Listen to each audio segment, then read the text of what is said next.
Senhoras e senhores, estamos começando mais uma edição do Poucas em Quarentena e nós vamos retornar pela terceira vez seguida para o Canadá. E falamos em Canadá, já tiramos Easy Nobre, já tiramos Leão e Nilce da lista. Obviamente, estamos aqui agora com o meu querido BRKS Edu. E aí, Edu, tudo bom? Tudo ótimo, e por aí? Tudo ótimo, ótimo, eu vou ser obrigado a duvidar, Edu. Eu vou dizer que o teto é uma nota 7. Eu vou dizer que o teto é um sólido 7, assim, né? A gente vai até nota 7 e aqui tá nota 7. Estamos indo, sobrevivendo. Do lado, e daí, então, assim, dentro do possível, estamos indo. Não, dada a situação, né? Tipo, não saio de casa faz um bom tempo, não, tá tudo bem, né? Minha filha tá indo à loucura dentro de casa, não para quieta, cheia de energia, né? Os meus pais estão aqui, os meus pais vieram ficar 2 semanas, já estão há 1 mês. A previsão é ficar pelo menos mais 1 mês, que eles, né? Aconteceu de virem na pior época possível, ou melhor, que eu fico tranquilo que eles estão aqui, e não em São Paulo. Hein? Sim. Aí meus pais que vieram fazer turismo. Sim. Eu acho que essa é talvez um dos aspectos mais chatos dessa história toda, é que não deu tempo de se programar, né? Eu por exemplo, eu tava com a minha mudança programada, eu já tava com o apartamento novo alugado, já tinha feito meia mudança, e aí de repente para tudo. Então, é muito frustrante, entendeu? Então, dentro do possível, né? Estamos indo, mas realmente não tem como estar 100%, né? Agora, eu queria saber de você, que já é um clichê que eu tenho ouvido na internet, acho que você é um cara bem legal para responder. A vida do gamer mudou muito depois de quarentena? Obviamente, você está agora com os pais e com a filha presa em casa, então, nesse aspecto, com certeza. Mas a rotina do gamer foi menos afetada do que da maioria das pessoas? Olha, de maneira, assim, em relação ao meu trabalho, eu não sinto que eu fui afetado, porque a minha rotina não precisou mudar. Eu já trabalho de dentro de casa. O meu estúdio fica num quarto da casa, então é só eu andar até o quarto onde eu tô agora e trabalhar. Então, nesse sentido, não. Mas de dia a dia, óbvio que mudou, porque eu até vi um cara falando, como que você falou que tua rotina mudou se você trabalha de casa? E, tipo, não sei, né? Eu costumo sair, sabe? Eu costumo fazer algumas coisas na rua, levar minha filha para passear, fazer compras, então isso aí quebrou bem a rotina. Agora o gamer que joga videogame, eu acho que esse cara tá curtindo muito vários jogos que ele não tava tendo a oportunidade de jogar, né? Eu sei que os números subiram bastante de jogadores simultâneos online e tal, porque galera presa em casa, assim como o Netflix tá com mais público, tem muito mais gente jogando. Sim, e para você, no seu trabalho, foi afetado positivamente pela quantidade de gente em casa até o momento? Deu para perceber ou não? Eu achei que as views subiram, mas é muito difícil saber o impacto do coronavírus, né, da quarentena, do isolamento, porque junto veio o Resident Evil 3 Remake, que eu sabia que era um jogo que iria performar bem. Então tá difícil ter uma leitura de quanto que pesou o lançamento, quanto que tá pesando o isolamento. O que eu sei é que a renda vai cair. Certo, por Não causa da sei em questão que toda momento, por causa da mas vai questão com o cair. AdSense e tudo mais. Já tem Exato. sentido isso, esse impacto?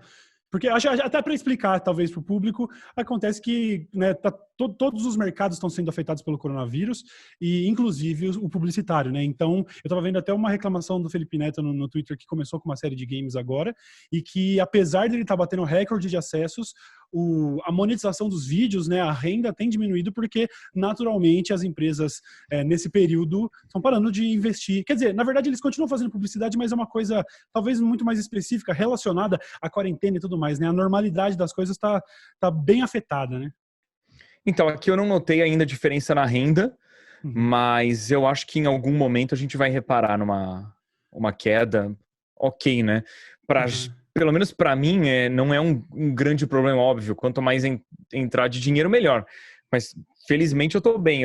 Eu me preocupo com aquela galera que tava meio que no limite de viver de internet, aí que começa a ficar preocupante. Porque, tipo, se o cara abriu mão de outras coisas para se dedicar ao YouTube, porque tava num bom começo, aí, de repente, cai a renda dele no YouTube, ele não vai encontrar nada fora, aí que é preocupante, né?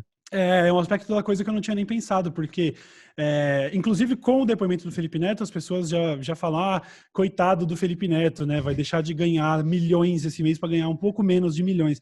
Mas realmente existe a realidade de uma série de criadores, inclusive vários que são amigos nossos, que a gente sabe que vive no cheque a cheque, né? Quer dizer, um mundo sem AdSense nessa quarentena pode haver dificuldade para pagar aluguel e fazer as coisas mais básicas. Então, realmente, inclusive, fiquei curioso de mandar mensagem para uma meia dúzia aí para saber como é que tá as coisas. Você tá acompanhando algum relato próximo aí ou não?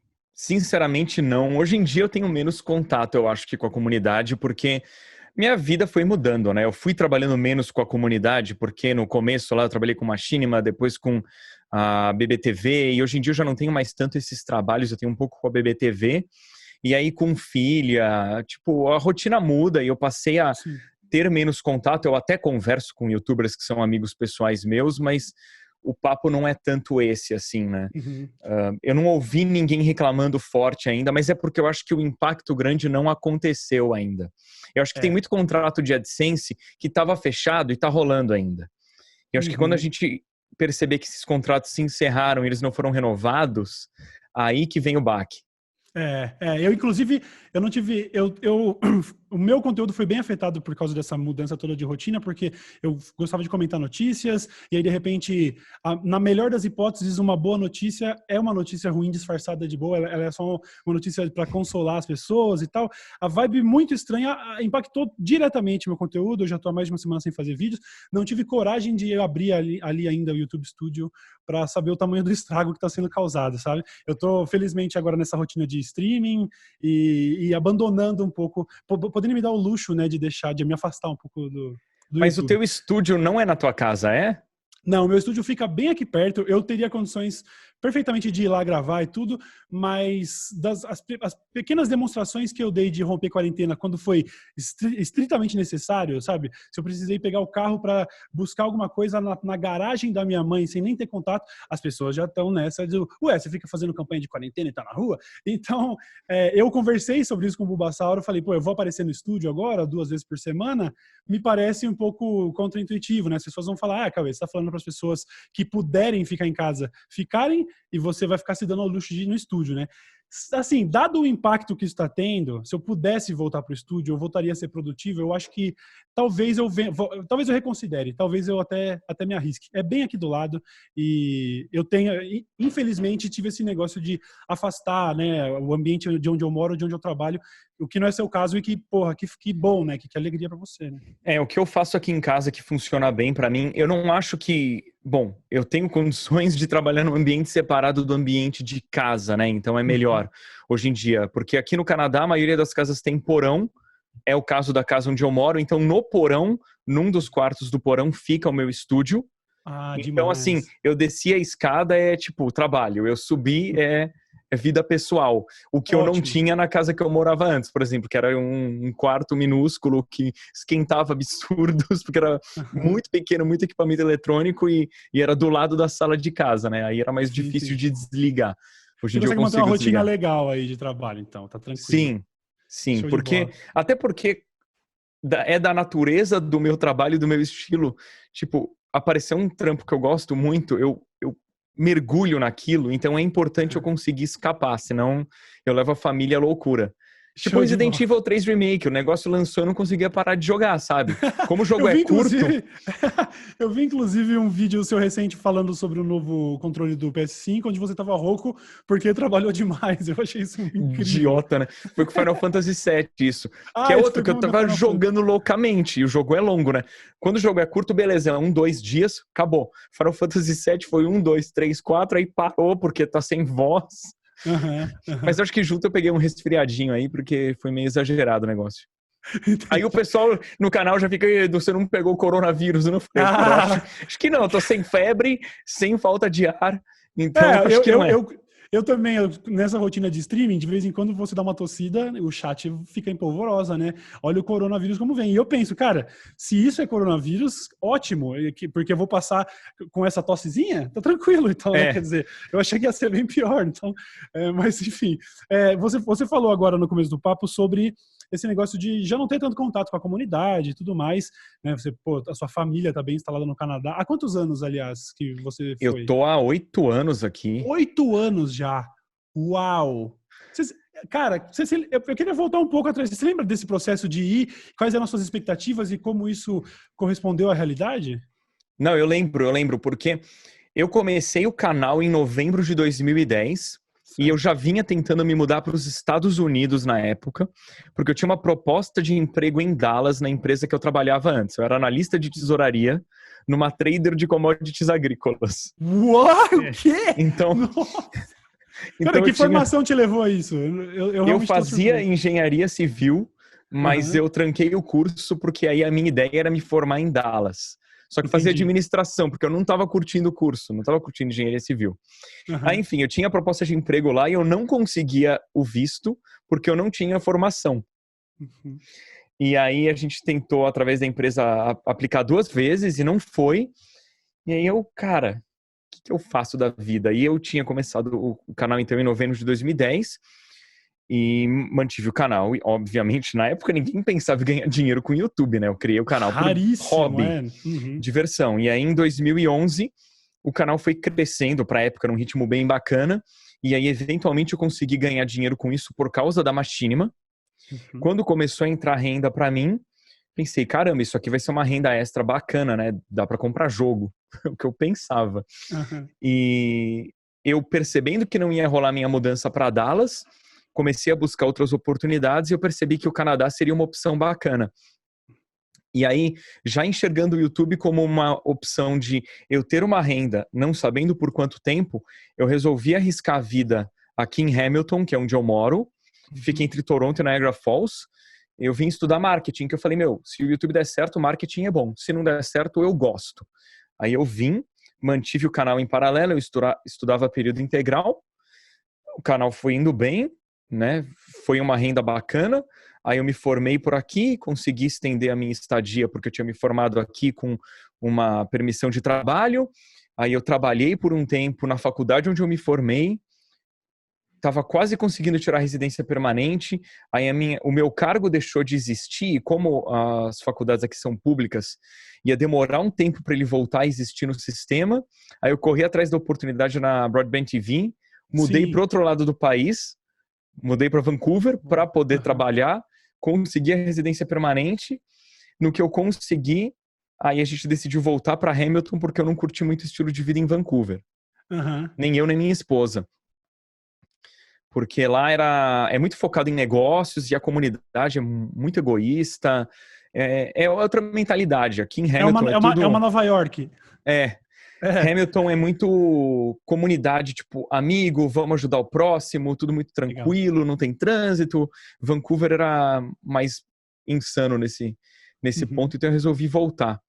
Mas eu nem lembro qual que foi a tua pergunta, só tô Não, tudo. desenvolvendo o Não, assunto aqui. eu achei muito legal porque eu observei duas coisas muito legais. Primeiro, o YouTube influenciou sua formação, então, em marketing. Você foi estudar por causa do YouTube. E isso é incrível, eu realmente não sabia. E Uhum. segundo, eu também me esqueci no meio do processo. Ah, sim. O segundo é que você aplica para cidadania permanente já como um digital influencer. E foi isso que te garantiu uma cidadania permanente? O seu trabalho como youtuber ou não? Não, não, não, não. Eu consegui a residência porque eu tinha, na época, o requisito era ter mais de um ano de trabalho Aham, numa área que eles têm necessidade de, né, estrangeiro ajudar, basicamente. sim. Então, no caso, eu tive 11 meses na faculdade onde eu me formei. Aí, no que deu um mês na Broadband TV, como esses dois empregos exigiam formação na área em que eu era formado, eu pude aplicar para a residência. Entendi. É. Demais. Eu não A usei o parte. YouTube, o canal, Ah, entendi. como. Mas isso seria viável? Eu tô aqui sonhando com um visto Eu permanente acho para o que, Canadá. hoje em dia, eu acho que sim. Na época que eu apliquei, eu acho que não, porque eu apliquei era 2014. Aham. Meu, naquela época era só as gambiarra, né, pra você conseguir alguma coisa como youtuber. Na parte Sim, de sim. games, eu lembro, Aham. acho que o primeiro jogo que eu consegui grátis por causa do canal foi 2013, que era a Ubisoft, que sempre teve muito à frente do tempo, né? Mas eu Sim. lembro que em 2014, 2015, que eu tava em Vancouver, raros jogos eu conseguia antes do lançamento. Uhum. Tipo, então eu tinha que correr atrás de maneiras alternativas, né? Tipo, conhecer gerente de loja de videogame, aí o cara me vendia no jeitinho antes. E Sim. eventualmente em Vancouver eu não conseguia quem me vendesse no jeitinho antes. E aí, nossa, essa história é fabulosa. Tipo, Por os favor. canadenses, eles são muito inocentes. Então tem muita coisa que você faz, se você não fala nada, você faz. E eles Uhum. deixam e acabou. Aí eu abri uma conta empresarial numa distribuidora de games. Eu nunca falei que eu tinha loja, nunca falei nada. Eu fui, abri, me cadastrei e eu comprava o jogo do distribuidor, eu pagava mais barato no jogo e recebia direto em casa, E antes ninguém do fazia lançamento. pergunta. Não. Aí deu acho que uns 8 meses, os caras sumiram, não respondia mais nada, né? Eu, que Aham. estranho. Aí eu liguei lá no meu ponto de contato e ele falou, olha, Eduardo, sinto muito, eu não posso mais ter nenhum tipo de contato com você. Porque Os caras a gente descobriu descobriram. que você é uma fraude. Porra, mas é. Descobriram que eu não tinha loja, mas assim, ninguém nunca perguntou nada, eu também não respondi, sabe? Sim. E viu, vem cá, você falou ali sobre ter ido 8 anos atrás e tudo, e eu queria saber no aspecto de como qualquer imigrante, talvez você tenha sentido menos a solidão ou o distanciamento das pessoas porque você estava na internet e o seu público seguia te acompanhando. Você se lembra se isso foi um fator nesse período? Como é, inclusive até hoje, como é estar longe da sua comunidade, longe Uhum. fisicamente, né? Eu cheguei em 2012, em janeiro. A minha esposa, que na época era namorada, ela veio só em abril. Então Aham. ela veio 3 meses e meio depois, mais ou menos. E esse período inicial para mim foi extremamente difícil, porque eu vim para o Canadá, eu morei num quarto numa república, dividindo, né, casa com duas pessoas que eu não conhecia. Um, uma delas, eu não me dava muito bem com o cara, ele era muito louco. Tipo, era muita festa, ele fazia muito barulho, isso me incomodava muito. Então foi bem difícil, sentia muita falta, né, da minha esposa e da minha família. Foi difícil mesmo.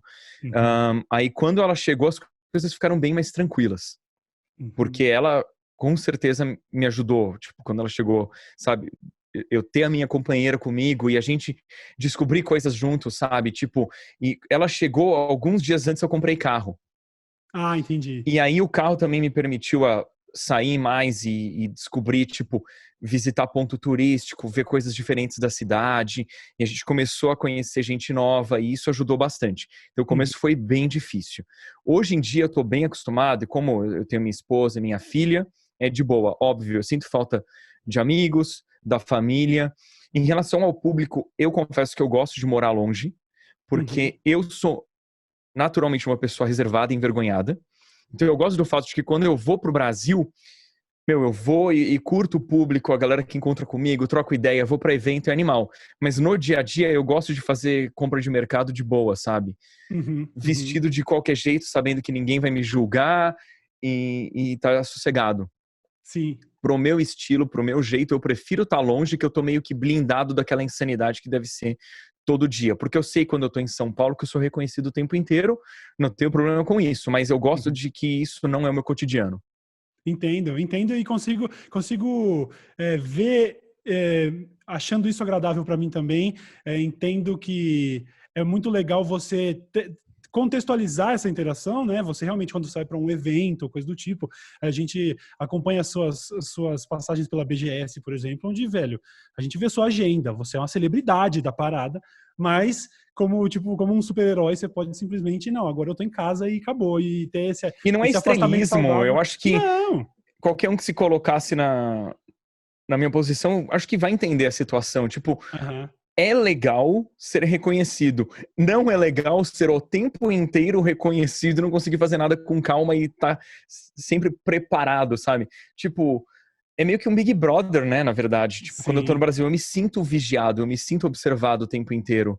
É uma Uhum. situação muito estranha. Tipo, eu tenho que julgar cada movimento. Eu falo, nossa, e se eu coçar o nariz assim, o cara estiver atrás de mim, achar que eu tô cutucando o nariz, tirar uma foto, colocar no Twitter, o negócio viralizar, umas paradas que você tem que começar a pensar. Eu falo, não, cara, isso aí eu não quero pro meu Sim. dia a dia, não. Cara, eu me lembro que uma vez eu postei que eu tinha acabado de instalar um LEDzão RGB, que nem esse que você tem atrás de você, e eu estava testando, eu tinha colocado uma luz vermelha e chegou um reply desse story onde uma menina postou a foto da minha janela vermelha. E aí eu fiquei tipo, nossa, velho, as pessoas sabem onde eu moro, o negócio. E eu entendo que esse é um assunto mega delicado e talvez até controverso, porque a fama ela é essa coisa muito seduzente, né? E que as pessoas talvez não entendam direito como alguém pode não gostar disso, mas a verdade é que a internet criou uma série de pessoas famosas que não necessariamente eram atores ou pessoas que almejavam o holofote. Você principalmente, né? Eu ainda vejo isso muito do meu lado assim, são muito mais ossos do ofício.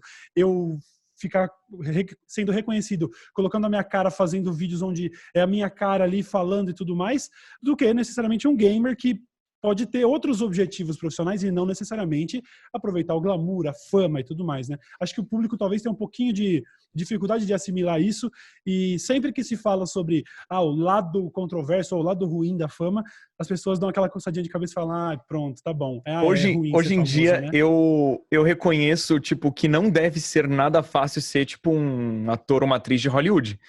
Porque, assim, os caras são absurdamente bem pagos. Eles ganham uma montanha de dinheiro que eu não consigo imaginar. Mas, ao mesmo tempo, eles têm que ficar isolados em qualquer lugar do planeta. Eu gosto muito de automobilismo e eu lembro que teve uma época que saiu uma pesquisa que eles previam que o Felipe Massa seria reconhecido por 75% das pessoas no mundo. Então você imagina, qualquer lugar que ele pisasse, hoje em dia não deve ter mudado um pouco, mas não tanto, qualquer lugar que ele pisasse, ele seria reconhecido. Então, cara, não é fácil, né? Fora com um atleta que, assim, beleza, ator e atriz, eles têm a preparação deles. Atleta, sei lá, se pegar um cara top de Fórmula 1 ou de futebol, também o preparo físico, a intensidade que esses caras, eles treinam, tipo, a gente vê a pontinha do iceberg da vida deles, né? Pô, eu sei que os pilotos todos, eles são extremamente regrados com a alimentação, faz exercício pra caramba, pra depois ter gente na internet discutindo se piloto é atleta ou não, sabe? E os caras, muitas vezes, eles estão mais bem em forma que outros atletas. Sim, eu inclusive, eu me lembro, alguém me cobrou recentemente falando, pô, Cauê, gosto muito do seu trabalho, só não gostei do que você falou de Fórmula 1, O porque que você falou? eu já zoei com esse negócio, eu já zoei mais com, por exemplo, falando que o pessoal do hipismo, o atleta é o cavalo, e eu também, assim, fazer um Mas você paralelo fala com isso, zoando sabe? também. Mas é claro, é óbvio, eu sou profundamente leigo quando o assunto é automobilismo. Às vezes que eu pilotei kart lá no Autódromo da A gente Granja andou Viana, junto já. a gente andou juntos. Eu fico parecendo o Donkey Kong no Mario Kart e, tipo assim, eu não tô em nenhuma posição de criticar um piloto, entendeu? Mas eu entendo que as pessoas podem não assimilar, né? Porque tá vendo o cara dentro de uma Ferrari ali e acha que, pô, acelerar e virar. Isso daí eu vi o Toretto fazendo no filme, é fácil, né? Não, é legal, tipo, com o freio de um Fórmula 1 é muito pesado. Então, às vezes, a gente vê o pessoal entrando no simulador que tem o peso, tipo, real ali, e fala, aperta o freio. Não, aperta. Aí você vê a barrinha enche, tipo, 30% do freio, a pessoa tá se matando ali, né? Não chega nem perto do 100. Sim, inclusive, chegou o meu G29, meu volante, recentemente, porque eu tô numa saga de jogar Euro Truck Simulator. Eu Que é viciei. fantástico. Eu acho fantástico, até porque eu já disse em outras oportunidades, lá no Ilha de Barbados e tudo, que se fosse escolher uma profissão qualquer, assim, fantasiando com a ideia de ter uma profissão um pouco mais corriqueira, eu seria caminhoneiro. Eu disse isso, porque eu gosto muito de pegar estrada e tudo mais. Eu sou profundo leigo com relação ao automobilismo, eu não entendo nada de mecânica, nada, mas eu gosto muito de dirigir. E as pessoas me perguntam se a experiência de pilotar um simulador, ainda que seja, né, não seja um simulador como esses do automobilismo, se seria parecido, mas eu não piloto caminhão na vida real, então eu não tenho essa resposta. E aí surge a curiosidade de saber de você, que pilota na vida real, inclusive tá fazendo série no canal sobre sua saga como piloto e tudo mais. Dá para comparar, então, um simulador mais casual, que você joga em casa, ele te prepara para, de alguma maneira, ser mais experiente atrás de um volante real? Na minha opinião, e isso é bem controverso, eu acho que o simulador, o melhor que tem, ainda assim, é muito distante do real. O melhor que eu já testei na vida, eu acho muito distante. Porque eu uso como referência muito além do que eu estou enxergando na tela e até mesmo force feedback, né? Você vai usar como referência, tipo, força G, a vibração de todo o assento e também dos pedais, além do volante.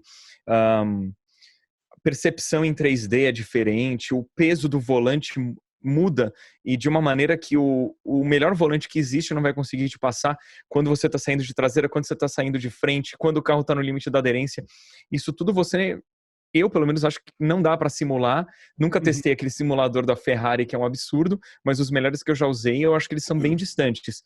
Porém, o simulador ajuda muito a preparar para você ter pontos de referência de frenagem, tangência, saída de curva, para você aprender traçado. Então, outra coisa que o simulador prepara bem também, e até os mais simples preparam, tipo, você saber economizar pneu, você saber disputar posição, você saber se você deu uma errada na curva, quanto tempo isso vai te custar na volta. Entendi. Eu fico mais nervoso no simulador do que em corrida. De Sério? verdade. Tipo, eu gosto de jogar iRacing e o Gran Turismo Sport. Eu fico muito mais nervoso. O batimento cardíaco fica muito mais alto online, porque no online, como eu tenho muito menos percepção do carro, é muito mais fácil eu errar. Na vida Entendi. real, eu erro bem menos e quando eu erro, eu percebo muito antes e corrijo. No simulador, tipo, eu erro, já tô rodando. Entendi. Ele funciona, então, muito como base teórica, mas apesar de você estar praticando ali, a prática são outros 500. Seria mais ou menos Sim. isso. E o que eu nunca vi simulador fazer direito é chuva. Ah, Correr na chuva é algo muito peculiar e como a condição de chuva muda o tempo inteiro, porque a chuva ela vai fazendo a borracha da pista sair, junto às vezes vem óleo e isso tudo, eu não sei como eu faria para simular, nenhum jogo que eu joguei na vida simula direito isso. entendi. Eu tive uma pequena experiência, eu sou totalmente leigo, mas eu tive uma pequena experiência que eu já contei 1 milhão de vezes, mas acho legal repetir aqui por causa do contexto. Eu, uma vez, fui fazer uma gravação com o pessoal do Acelerados e tive a oportunidade de dar uma volta rápida com o Rubinho. A gente estava num autódromo no interior de São O Paulo. Velocitar. E aí eu fiz uma volta rápida com o Rubinho e foi ali o momento que realmente tudo mudou, a minha percepção com relação ao automobilismo, porque era como se eu tivesse, sei lá, tentando entender alguém falando outra língua, sabe? Assim, eu tava dentro do carro e a maneira como o cara atacava as curvas e entrava em cima das zebras e tudo, aquilo era, eu não conseguia entender, eu não conseguia assimilar, foi uma experiência tão intensa, eu só saí com a perna tremendo depois do carro, falando, cara, o que aconteceu? Esse cara não é humano, entendeu? Então, foi essa pequena percepção que me deu um respeito muito maior e qualquer piada que eu tenha feito com automobilismo provavelmente foi antes dessa época. Não, automobilismo o piloto, ele é um cara que ele basicamente ele manipula a física. O que eu quero dizer com isso? O carro, ele tem um limite que pode ser manipulado para cima ou para baixo. Então, o bom piloto, ele vai frear da maneira perfeita para a curva que vem a seguir. Ele vai fazer o ponto de frenagem, ele vai jogar o peso do carro para a dianteira. Uhum. Então, quando tem mais peso distribuído na dianteira, você está dando mais aderência para o pneu que está com mais peso. Certo? Mesma coisa que se você for empurrar alguma coisa numa mesa, ou você forçar aquele objeto para baixo e empurrar, quando você está forçando ele para baixo, ele está mais grudado. É isso que acontece com o pneu dianteiro. Certo. Então, se o cara frear mais forte, ele está colocando mais aderência na dianteira. Uhum. E aí a maneira como ele alivia o freio e começa a virar o volante faz com que esse peso vá sendo distribuído para a lateral do carro, para a oposta na qual ele está fazendo a curva. Se virou para a esquerda, o peso vai para a direita, e aí o peso começa a ir para trás. Carro de corrida normalmente tem a tração traseira, porque no que você está acelerando, o peso vai para trás, e lá tem mais aderência. Uhum. Então, o que os bons pilotos fazem, os top, eles manipulam isso de uma maneira que ele carregou, sei lá, 2 quilômetros por hora a mais na saída de curva e aquilo se carrega na velocidade inteira, na reta inteira, e o cara ganhou 0,1 ali, aí na curva seguinte mais 0,1. E é por isso que o Schumacher e o Alonso, o Hamilton são o que são, né? Entendo.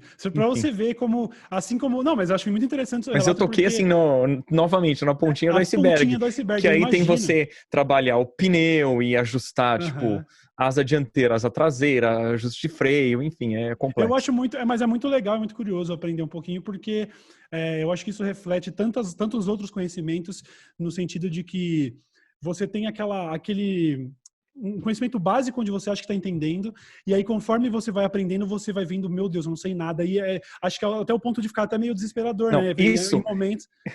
esse ponto aí é algo que todo dia eu vejo na internet, porque é aquela história. Quando a pessoa é burra, ela é burra e ela não sabe que ela é burra porque ela é burra demais para entender que ela é burra. Sim. E quanto mais inteligente você é, mais você compreende que você não sabe de nada. É o paradoxo de Fermi. Enfim, eu não sei. Um termo definido sobre isso. Sobre a pessoa isso, que sabe muito pouco, ela acha que sabe, e as pessoas que sabem muito entendem que não sabem nada. Mas quando você domina um assunto, você tem confiança para falar daquilo. Quando você sabe muito de alguma coisa, mas ainda assim você sabe que aquilo não é nada, você tem medo de falar daquilo. Então, e isso gera um comportamento de pessoas extremamente burras, que falam com confiança E como nós somos seres muito sociais, a gente interpreta aquilo como uma informação confiável, porque o cara falou com confiança, mas ele é burro e não sabe do que está falando. E a gente tem pessoas com muito conhecimento, mas que compreendem que não sabem de tudo, elas não têm tanta confiança, então quando elas falam, as pessoas não dão ouvidos. E é por isso que a gente tem esse problema bizarro no planeta né? Sim, de tudo, na verdade. Legiões e são tão raros os agravado. gênios que falam com confiança e inspiram as pessoas direito. Um problema tão profundamente agravado pela internet que deu palco para todo mundo e que acaba recompensando de alguma maneira o discurso, né? A pessoa que tem um bom diálogo e que sabe de alguma maneira debater, essa pessoa ela é elevada ao status de realmente ele manja tudo, enquanto na verdade ela só sabe muitas vezes falar e não necessariamente entende tudo a respeito. Inclusive a gente vai entrando no que eu queria falar a seguir, que tem a ver com o estresse, com o trabalho e tudo mais. Eu acho que é um negócio que acontece com todo mundo. Obviamente, esse é um aspecto que com certeza te tira do sério. As pessoas que... Eu tenho certeza que quando você posta um vídeo relacionado ao automobilismo, chegam os experts, né? Chega lá o Jorginho 23 com o avatar de um cavaleiro templário e ele vai falar, não, Edu, entrou errado na curva. Isso, com certeza, é frustrante. Você é um cara que... Eu acho que eu não consigo me lembrar de nenhuma controvérsia sua. Na verdade, eu consigo lembrar, porque antes da gente começar, eu estava lembrando o que o Edu já se envolveu em treta, coisa do tipo, porque de alguma maneira, nesse programa aqui, as pessoas gostam até de desabafar, eu levo isso com muito orgulho, assim, então eu pensei, sei, né, mas não tem, eu só lembrei da época... Eu nem lembro que ano é isso, quando você participou de um torneio de Overwatch. Eu lembro da comunidade. Foi 2016, eu acho. Tem que ter sido 2016, que 2017 minha filha nasceu e eu não ia abandonar minha esposa grávida, né? Mas e aí, Edu? Que tipo de estresse o seu trabalho te traz, dado que você é um cara tão zen, sacou? Tão pacífico, tá ligado? Eu acho que em termos de rotina, eu sou bem controlado e a minha esposa me ajuda muito com isso. Quando eu tô exagerando, ela fala, ó, você tá pegando pesado. Pega leve aí. E como o que eu faço é muito sazonal em relação a lançamento, eu normalmente pego bem leve quando não tem lançamento, aí vem o lançamento eu trabalho pra caramba. O que é até inspirador, porque tipo, a gente nunca fica num termo que tá morno. Ou eu tô super intenso ou eu tô de boa. Então eu consigo focar minha energia. Me irrita muito, tipo... Obviamente, eu não sou perfeito. Então, vira e mexe, eu erro. Eu erro muito, como qualquer outra pessoa. Mas eu não erro de sacanagem, eu não erro de maldade, sabe? Então, às vezes, eu esqueço de mencionar, ou deixo de mencionar alguma coisa que eu não sabia num vídeo e vai aparecer o fanboy falando. Tá vendo como ele manipula a informação? Não falou aquilo. Eu, calma aí, mano. Não é nada disso. Mas tudo bem. O cara que quer te interpretar errado, ele vai te interpretar errado. Você falando a coisa certa, ele vai falar que você tá errado, e você não falando algo, você vai estar errado, né? O cara mal intencionado, ele vai conseguir achar problema no que você diz. Me perturba muito o fato de que tem muita gente no mundo que é maldosa e quer prejudicar o outro na maldade mesmo, na má fé. E óbvio que isso acontece comigo com frequência. Então, me chateia muito quando as pessoas começam a duvidar do meu caráter, da minha integridade, porque tudo que eu faço, tipo, o possível para dar o meu melhor naquilo, e eu faço de coração, e faço bem feito, e faço direitinho, de acordo com as minhas crenças. Nunca fiz nada para prejudicar o próximo, nunca trapaceei. E aí quando vem a pessoa e fala, nossa, tá vendo, ele só chegou onde chegou porque ele trapaceou. Ou, nossa, olha o que ele fez, com certeza ele fez isso para prejudicar tal pessoa. E tipo, não é o caso, mas sempre vai ter alguém que aparece, né? E normalmente as pessoas que estão fazendo isso, elas estão tentando prejudicar o outro. É uma situação muito chata. Me perturbava mais. Hoje em dia eu já tenho, acho que mais experiência, tô mais calejado, então eu já vejo que o cara tá tentando arrumar treta ali, eu já muto. Sim. Né? Normalmente eu muto, porque se a pessoa é bloqueada, ela sabe que ela é bloqueada, então eu muto, a pessoa fica falando sozinha e ok. Isso, né? E hoje em dia eu tento pensar também, tipo, cara, se eu responder esse cara, vai ter um monte de gente ficando chateada porque mandou elogio e não foi respondida, ou mandou pergunta e não foi respondida, e o cara ali plantando a semente da discórdia foi, né? Sim. Então, Que na verdade às vezes é muito mais seduzente pra gente querer interagir com essa pessoa, porque a gente lê 20 elogios e quando lê um comentário controverso é esse que dá vontade de, mas filho da puta, sabe? é Eu entendo. o nosso instinto de sobrevivência também, né? O nosso cérebro, ele tá moldado de uma maneira que, meu, o nosso antepassado ali, cara, ele achou que tem alguma coisa errada, você se esconde na moita, meu, porque se for um leão, você morreu, tá ligado? Tipo, Exatamente. é É. esse cérebro nosso Uhum. que vem e fala, nossa, responde esse otário aí mentiroso, porque o cara tá tentando queimar teu filme, não sabe nem do que tá falando, aí dá vontade de responder, mas você fala, não, não, não, não. Cara, eu não É. posso deixar isso me dominar, tipo, Uhum. difícil. Até porque quando fica mais fácil de lidar com isso quando você entende que o cara que dispôs do tempo e de energia para ir comentar no seu vídeo, esse cara invariavelmente ele tem uma admiração por você. É uma parada que pode ter sido meio mal resolvida, mas que se manifestou em forma de uma crítica, de um xingamento, porque a pessoa que verdadeiramente não gosta de você, ela já parou de assistir seus vídeos há muito tempo, né? Então o cara que Sim, tá lá espero. mas é verdade, sabe?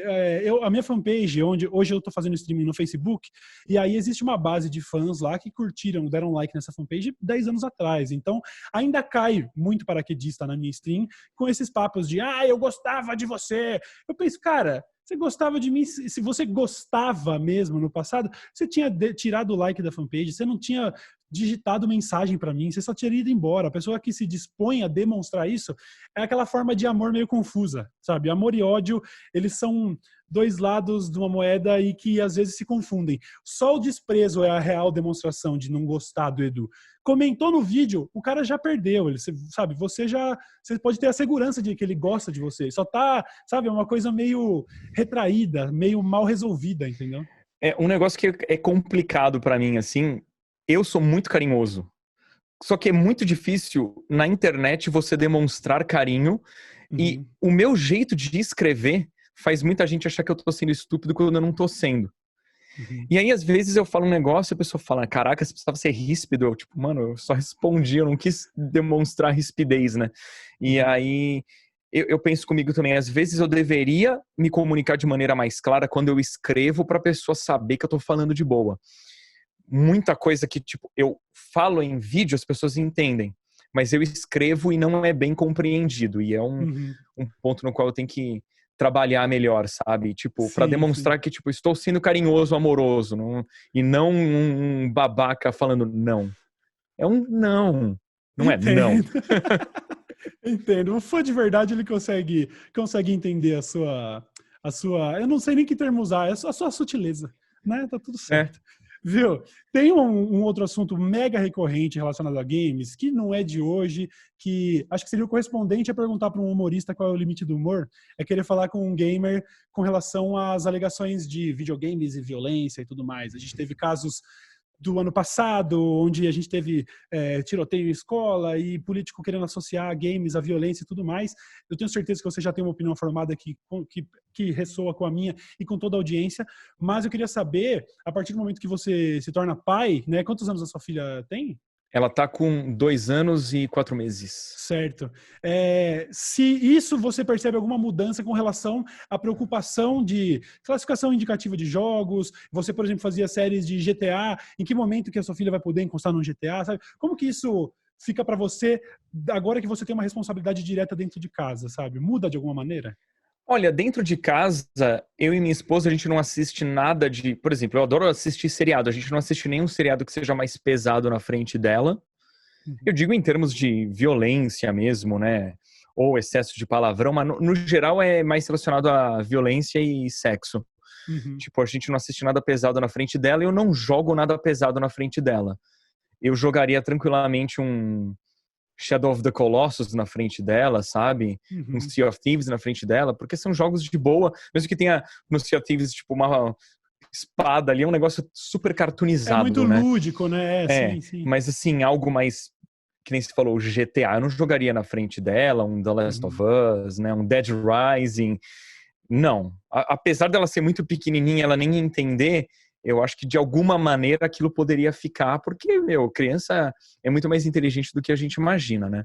Uhum. Ahn, mas eu no meu canal não tenho restrição se o conteúdo for muito extremo. O único problema é nudez, porque o YouTube não permite Claro. de maneira alguma, né? Mas se tiver Uhum. excesso de palavrão, até mesmo Outlast 2 eu fiz série no canal, mal monetizei, porque era cruz invertida em chamas, com, tipo, umas paradas pesadíssimas, né, de Aham. vocabulário também, mas eu não ligo, eu só coloco, indico que o jogo é para maiores de idade, às vezes Sim. coloco, né, Isso é a responsabilidade dos pais, né? De quem vai assistir o é, vídeo. Então, tipo, minha série de South Park mesmo, eu tive que colocar em vários vídeos que era conteúdo para maior de idade, porque era umas paradas pesadas.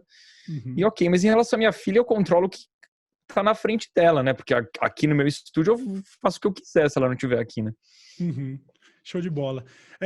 Tem outro aspecto do universo de games que eu tenho visto crescer agora e que eu, como entusiasta, já não consigo mais acompanhar. Queria saber de você se você faz um esforço para acompanhar, como é. O cenário de esportes tem ficado cada vez mais amplo. Ele está vendo agora o que eu gosto de chamar tipo de uma democratização da parada, especificamente com o Free Fire, mas também com outros jogos que estão começando a rodar em celular e que está trazendo todo um universo de pessoas que não tinham acesso, né, a esse universo. A gente está formando pro players de Free Fire de meninos, sabe, que ficou apenas com o celular, meninos que nunca teve contato com desktop na vida. Você trabalhando com isso, você compreende o Free Fire, entende, faz um esforço para assimilar, como é? Porque eu imagino que o universo vai ficando tão grande que já em algum momento você, sabe, é como um músico, ele não tem a menor condição de acompanhar tudo. Como o BRKS Edu lida com o tamanho da expansão dos esportes e tudo mais, sacou? Então, esportes, de maneira geral, eu acompanho algumas coisas, eu acompanho um pouco do automobilismo virtual, né? Uhum. iRacing, Gran É Turismo forte Sport, isso? Eu realmente sou leigo pra caramba nisso. é forte. O iRacing, tipo, tem piloto da Fórmula 1, o Lando Norris, o Max Verstappen, Uau. eles jogam e competem. No Gran Turismo Sport tem o Igor Fraga, que é um menino brasileiro que tá na Fórmula 3 no Real agora, ele é Uau. campeão mundial de Gran Turismo Sport, então é forte, existem outros também, R-Factor 2 e tal, e é bacana.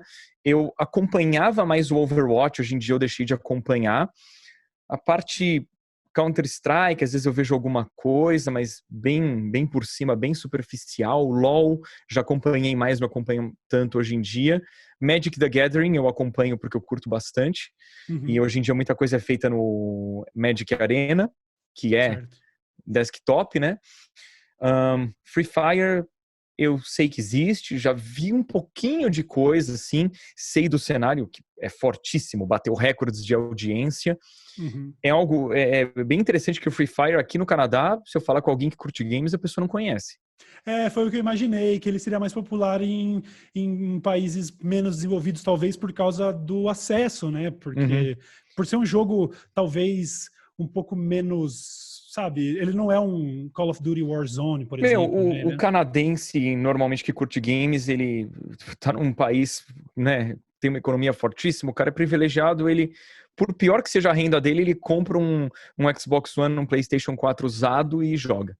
Uhum. Não é a realidade do brasileiro, infelizmente. Então, eu acompanho o cenário de longe como alguém que está na indústria, mas Uhum. hoje em dia eu me vejo como o cara mais hardcore dentro de games, né? Eu não corro atrás de um jogo simplesmente porque ele está bombando. Se Uhum. fosse o caso, meu canal era um canal de Free Fire com Minecraft, Roblox e Fortnite, né? Uhum. E infelizmente desses aí eu curto Fortnite, né? O resto eu não curto Sim. tanto. Minecraft nada contra, mas eu também não costumo jogar. Queria adorar os outros jogos, porque aí eu ia ter um conteúdo no canal que possivelmente iria bombar, mas não vou Uhum. forçar a barra, né? Mas eu acho legal pra caramba que a gente tem no mobile uma fonte de entretenimento pra galera que não tem tanta grana pra comprar um desktop, pra comprar um console. E é um cenário que eu acho tem algumas pessoas que consomem um conteúdo tipo do meu canal e Free Uhum. Fire ao mesmo tempo, mas eu acho que a gente tem públicos distintos aí. Eu percebo Sim. por BGS que tem gente que não sabe quem eu sou, mas conhece a galera do Free Fire e vice-versa. E não estou Uhum. falando isso por estrelismo, é só Não, um não, exemplo aí. compreensível. Um, Sim. mas eu acho bacana, é ótimo. Tipo, Sim. no fim das contas, todo mundo sai ganhando. Pode ser que alguém chegue no Free Fire por causa de um jogo mais hardcore E o Free Fire tende a ser hardcore também, tem cenário de esportes, né? Mas eu acho que alguém do Free Fire, de repente, pode chegar num jogo de tiro de PC. É bacana, eu acho que eu gosto de ver as coisas mais como colaborativas do que como competição. Sim, com certeza. E Não, é isso. eu acho. Por favor, continua. Não, eu só queria voltar no assunto que você tinha falado de violência nos games. Eu não desenvolvi o assunto de violência nos games afetando a vida real. Só queria deixar bem claro que, assim, jogo pode influenciar alguém a ser violento tanto quanto qualquer outra mídia. Quanto um filme, seriado, livro, jornal, TV, né? Coisas que você observa na vida real vão ter um impacto muito maior do que ficção. Sim. E assim, eu acho que no fim das contas é algo que tem a ver com a mente pervertida de alguém. Com né? certeza. Porque eu tô jogando a minha vida inteira e nem por isso eu sou uma pessoa violenta, e conheço inúmeras pessoas que jogam a vida inteira e nunca foram violentas. Então, eu acho que os games são acusados de ocasionar violência por conveniência. Conveniência Normalmente, e ignorância, né? mas eu acho que é mais conveniência, porque normalmente isso parte de gente que tem interesses financeiros e ou políticos no enfraquecimento dos games e fortalecimento, normalmente, de outras mídias, né? O que é bem irônico, mas enfim. Sim, sim. E não vão arrumar nada, né? Não, é que agora eu gostei dos parênteses e agradeço porque eu também concordo inteiramente, mas eu tava pensando aqui, refletindo com relação ao cenário de Free Fire, uma reflexão que eu nunca tinha feito, que isso ajuda, na minha opinião, até a validar o seu trabalho, porque acho que o argumento de algumas pessoas que não conhecem de perto o conteúdo de games seria de que muita gente assistiria os seus vídeos e de outros gamers por não poder jogar. Eu não tenho acesso a esse conteúdo, então eu vou também, mas quando você olha para o cenário do Free Fire, onde é um jogo muito mais democrático, em que muito mais gente tem acesso, e você vê um streamer de Free Fire com 150 mil pessoas assistindo ele ao vivo, aí você entende que, olha só, não é por não poder jogar, assistir uma pessoa jogando videogame é como assistir uma pessoa jogando bola ou assistir uma pessoa correndo de Fórmula 1. É simplesmente uma atividade um pouco mais passiva, não quero jogar agora, eu quero ver alguém jogando. Então, acho que isso também ajuda, de alguma maneira, a validar o seu trampo. Não é porque o Edu tem todos os brinquedos que as pessoas estão assistindo ele. O hábito de assistir, ele persiste com joguinhos que todo mundo também pode jogar, então... Sim, e não é nem aquele lance do jogar bem, né? Porque a galera fala, eu assisto um jogo de futebol porque é um profissional jogando, um cara joga melhor do que eu vou jogar se eu ficar 30 anos treinando todo dia. Os profissionais, eles estão num nível absurdo. Não é o meu caso. Eu sou um jogador como qualquer outro. Eu não sou especialista em nenhum jogo. Toda hora tem um jogo diferente no meu canal. Eu acho que a questão realmente...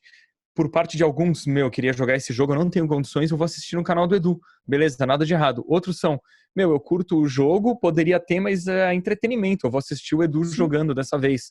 Ou o cara travou num pedaço do game, deixa eu ver como que o Edu passou, ou deixa eu ver a opinião. Então a gente tem, assim, dentro do meu público, várias vertentes. E elas também têm um overlap, né? Tem gente que faz parte do público que não tem grana pra comprar e quer ver como eu passei de um trecho que ele viu o outro cara jogando, né? É isso, tipo, assistir alguém jogando é divertido. Sim. Eu gosto de ver, às vezes, o Funk jogando. Só Tava que, assistindo stream dele esses dias jogando Resident Evil. Eu gosto, eu zerei o Resident Evil 3 Remake e eu fui ver vídeos dele, que eu queria ver como ele tinha feito. Porque ele é bem melhor que eu, então eu gosto de ver o que ele tá fazendo.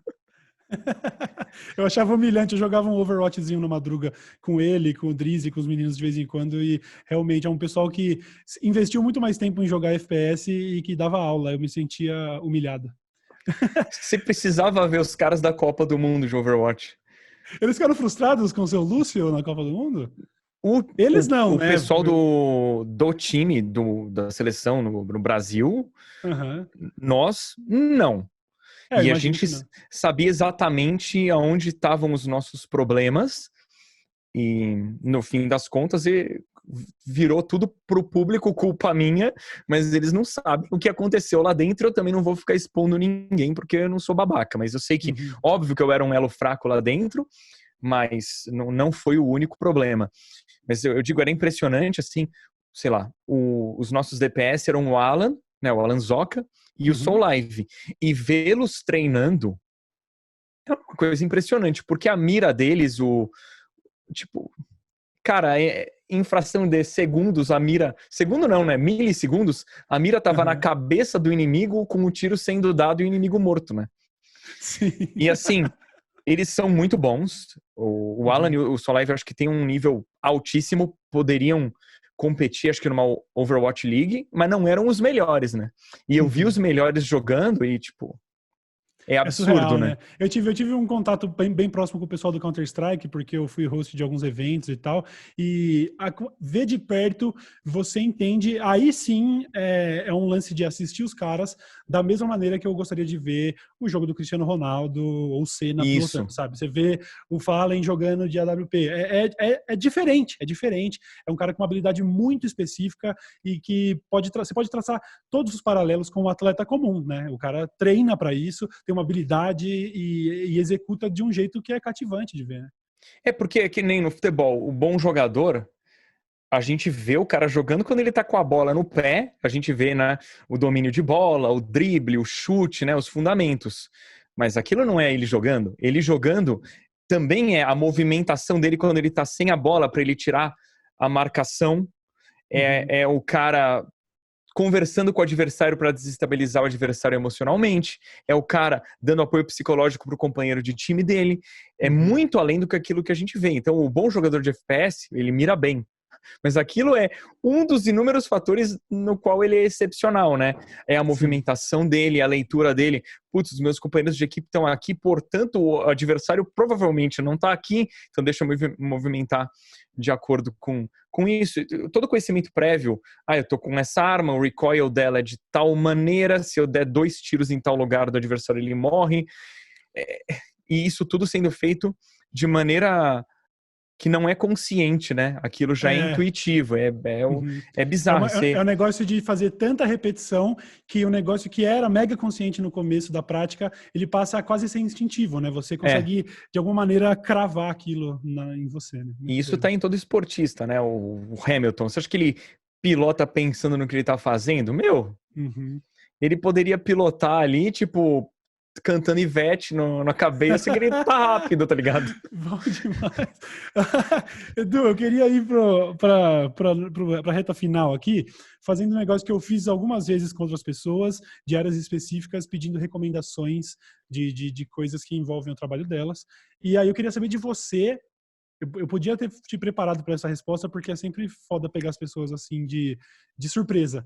Mas Não, eu vamos queria lá. saber. Eu acho que é legal ser surpreendido e ter que responder de bate-pronto, que a resposta vem de maneira mais natural também, né? Você não fica ensaiando. Então é bem melhor isso. E eu também não tenho nenhuma preocupação, muitas vezes, de dar uma resposta sobre alguma coisa que eu gosto agora e que amanhã pode ser diferente. Então a gente sabe que a sua resposta é a do Edu de hoje, abril de 2020, tá? Então tranquilo.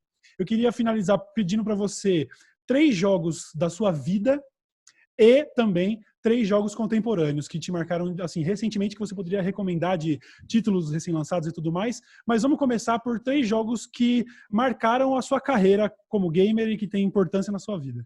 Tá, então você falou de me marcaram. Eu vou falar os meus 3 jogos favoritos, mas aí eu vou falar os que me marcaram mais, que eu acho que são jogos diferentes. Legal. Os meus favoritos são, número 1, Life is Strange, porque é um jogo muito diferente, que é muito mais focado na história do que em habilidade, tem exploração, mas enfim, é um jogo que conta uma história de uma maneira tão profunda e aborda temas tão delicados como, tipo, não é delicado, mas eu vou inserir porque é um tema que é polêmico, em especial para certos grupos, né? O homossexualismo e bissexualismo são temas abordados, suicídio, uso de drogas, enfim, o jogo faz isso de maneira suprema e no fim eu super me emocionei. Life is Strange é fantástico. Demais. The Last of Us é um jogo também que marcou minha vida, e Shadow of the Colossus.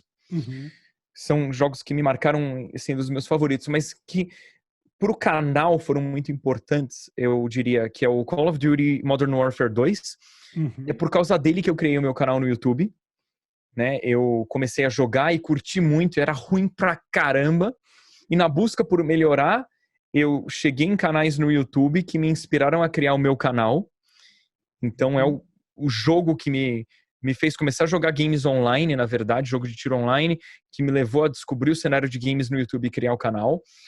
O The Last of Us foi bem importante pra mim também, que é um repetido, porque o The Last of Us foi a primeira série de gameplay que eu gravei que exigiu eu mudar minha abordagem com gameplay no YouTube. Que na Como época assim? era 2013, né? Então, todo mundo gravava vídeo comentado, o vídeo era comentado o tempo inteiro, você não calava a boca. E o Uhum. The Last of Us era um jogo que tinha um foco muito grande em história, e eu falei, meu, se eu ficar falando o tempo inteiro, tipo, vai super quebrar a imersão. Então foi o jogo que me fez moldar o meu estilo até hoje. Eu tô jogando um jogo com foco em história, eu tô de boa lá. Tá rolando diálogo, eu tô assistindo e curtindo. E Entendendo que aí, você não pode, tipo, atrapalhar até pro público que também tá é, interessado no enredo, né? e aí vinha uma Demais. cena de combate, eu falava, putz, galera, vamos seguir por aqui, tomar cuidado com o inimigo, vamos experimentar arma diferente. Aí eu falava, mas eu fui mais cuidadoso com a comunicação e isso moldou o meu estilo hoje em dia. E aí eu acho que, putz, isso aqui é tanto jogo que me marcou, assim, um que me marcou muito, o Dead Rising 3, que era um Uhum. jogo, quando ele saiu, ele era exclusivo de Xbox One, hoje em dia tá disponível para PC também, um jogo divertidíssimo, que foi um game que eu me diverti tanto jogando, que acho que foi um jogo que me ajudou a moldar o meu estilo de gravação também, pra eu relaxar e curtir, sabe? Dar Legal, legal. risada com a galera, não me Aham. preocupar tanto com formalidade, tipo, era... E até hoje, às vezes eu vou gravar um vídeo e eu falo, meu, Dead Rising 3, põe isso na tua cabeça e curte, dá risada. Uau, uma É, referência. Demais, demais. O que me leva, inclusive, para. Eu já tinha até me esquecido dessa pergunta, mas agora que você falou, é, que também é um mega clichê sobre trabalhar com um negócio que era para ser lazer. Como isso. Tem momentos em que você se vê pensando, preciso trabalhar. Você perde em algum momento o tesão por jogar videogame? Ou felizmente você tem o privilégio de sempre se divertir enquanto meu, toca? é o contrário. Esses dias que eu tava rouco, que eu não pude gravar, ficava assim, eu quero jogar Final Fantasy VII, eu não posso, que eu preciso gravar, não vou conseguir gravar. E eu tô esses dias todos doido pra jogar e eu não tô jogando porque eu preciso Uhum. da voz. Então, pra mim, é o contrário. Tipo, eu amo o que eu faço e assim, por mim eu trabalhava ainda mais, mas eu sei que não é saudável, tanto pra minha voz, quanto pra saúde mental, quanto pra minha Uhum. família. Pô, mas que demais. Eu tenho certeza. Inclusive, o público percebe porque transparece, sabe? Eu acho que para você estar aí há tantos anos, né? Pô, você tá indo para 10 anos de YouTube, quase, sei lá, tá caminhando para 10 milhões de inscritos daqui a pouco, Eu tá? espero que um É um dia, né? negócio. Não, pô, só transparecendo realmente essa relação honesta que você tem com os games e tudo mais, para conseguir há tanto tempo prosperar nessa parada, sacou? Eu sou fã pra caralho. Eu tava tentando lembrar que a última vez que eu te vi pessoalmente, eu Foi sei, na, foi na a gente festa da se, BBTV na BGS. ano passado. É, eu tava É pensando nisso. Quando foi a última vez verdade. que eu vi o Cauê? Você acho que chegou lá com o Castanhari, ou você tava com o Castanhari, a gente ficou trocando uma Sim. ideia. Me lembro, foi nessa festa da BBTV onde eu conheci o falso Kojima, porque estava rolando um boato de que o Kojima estava lá e na verdade era é coisa triste, Por né? que Mas que era o Kojima estaria lá pra e começar, aí né? eu me lembro que era um maluco oriental e tipo obviamente não era o Kojima, mas eu entrei no meme e postei uma selfie com ele, taguei ele no meu Instagram, falei conheci o ídolo Kojima e enquanto 80% das pessoas entenderam que era uma zoeira, teve gente realmente falando, meu Deus, é sério? Pois é, eu me lembro bem desse dia. Meu Deus. Não, é porque antes disso, acho que a última vez foi o kart que a gente andou junto, Sim, e antes disso foi a campanha do Quat, né?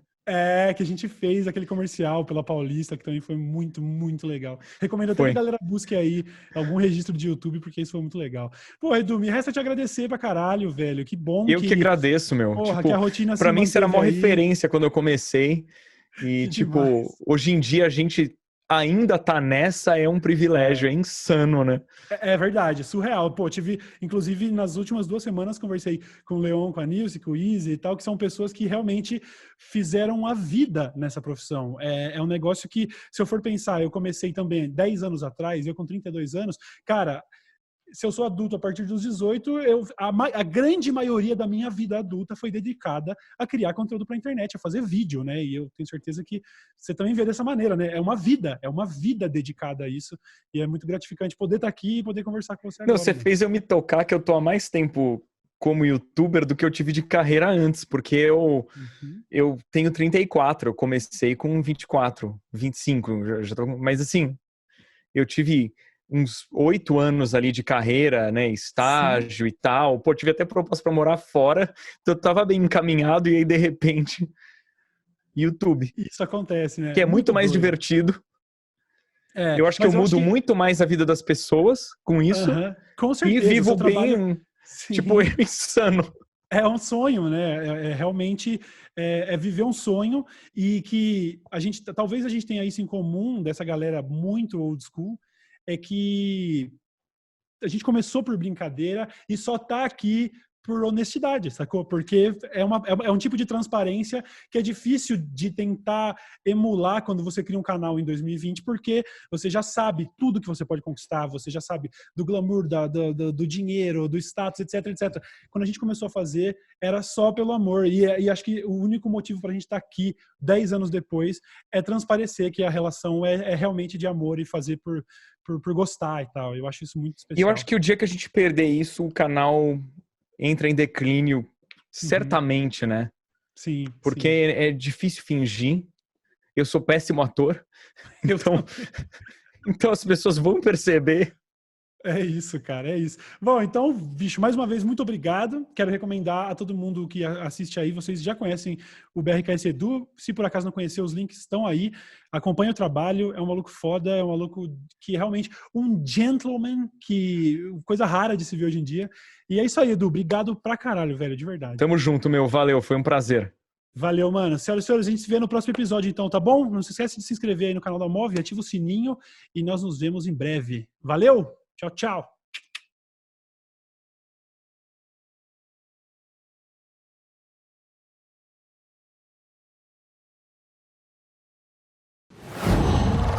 Qual?